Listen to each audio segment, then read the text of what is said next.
I really love this next story because we can really relate to it. It's called Juneymoon, and it was written by Nikki about her beloved dog, Eli.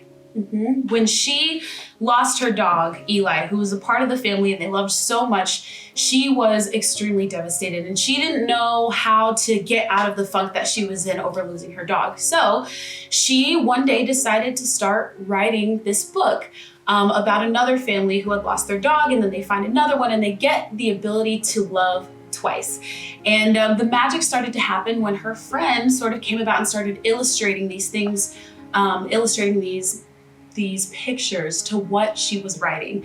And then they went from there and Juneymoon was created. So we really, really hope that you enjoy this world of Juneymoon.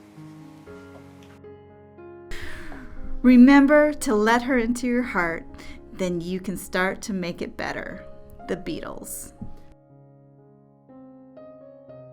Izzy had waited and waited and waited. She had thought about it. She had planned for it. She had even dreamt about it at night. It had been a long time since she had a dog in her life. Finally, the time had come for Izzy and her family to adopt a dog. They searched and searched for the perfect dog. A dog who liked to play but who wasn't too crazy. A dog that loved kids. A dog that got along well with other dogs. Many months and many trips to animal shelters later, Izzy and her family adopted June.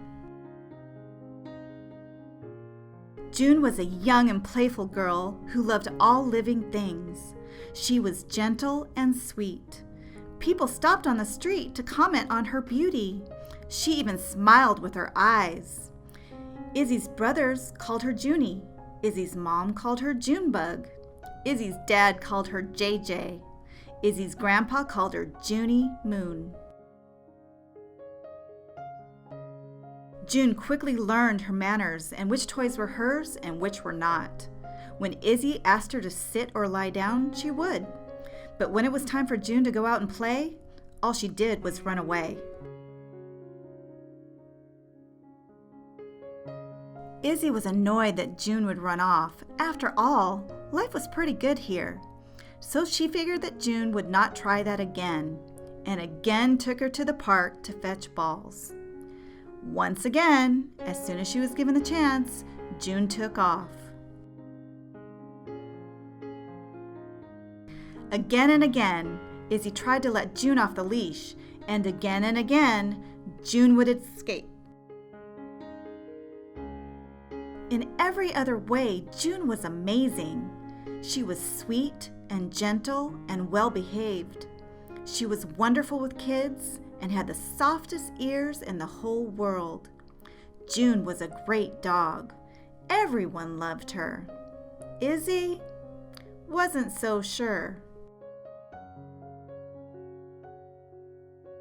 Izzy wondered if she would ever really totally, fully love June. She began to think about her last dog, Eli. Eli was absolutely perfect. Eli was there when Izzy was born, and he was there as she got bigger and bigger. Eli followed Izzy everywhere. They went on long walks together. They took long naps together. They had lots of interesting conversations. Eli would chase balls for hours and hours, and, of course, Eli never ran away. As Eli got older, he began to chase the ball a little less and sleep a little more, and pretty soon he didn't always hear Izzy when she walked in the door. Eli lived a very, very long and happy life, and after many, many years, 16 in fact, he died. Izzy's family was very sad. Eli had been a very good friend. Izzy knew she would miss him every day for the rest of her life. A month after they got June, Izzy had a dream about Eli. His eyes were sparkly and he was running off leash and chasing a million balls. Izzy woke up missing Eli and feeling sad and annoyed that she could not do these things with June. "Why can't June be more like Eli?" Izzy asked her mom sadly. "He was perfect." Izzy's mom reminded her that when they first got Eli, Izzy and her family thought that he would never know the right way to behave. They had wondered if they could ever really, totally, fully love a dog who chewed on the walls and barked all the time. But of course they had loved him more than anything. She thought of June then and her running away, but then she thought of how waggly her tail was and how soft her ears. She thought of how June slept on her bed during the day while she was at school. She could always tell because her blanket was always messy when she got home.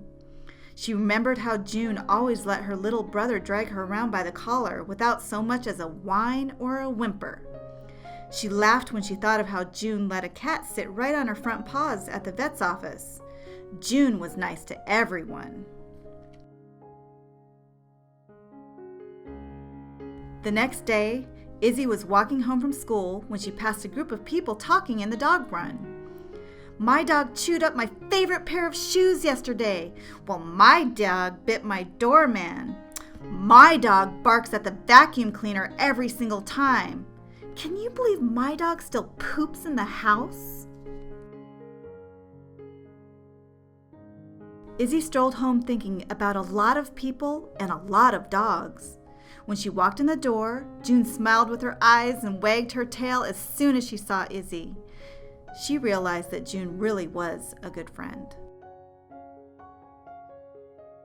Izzy and June began to share many lovely walks together. With lots of training and even more patience, June even learned how to come back when Izzy called her name. Once in a while, though, she couldn't resist chasing a squirrel or a pigeon. But that was okay because June was a great dog and everyone loved her.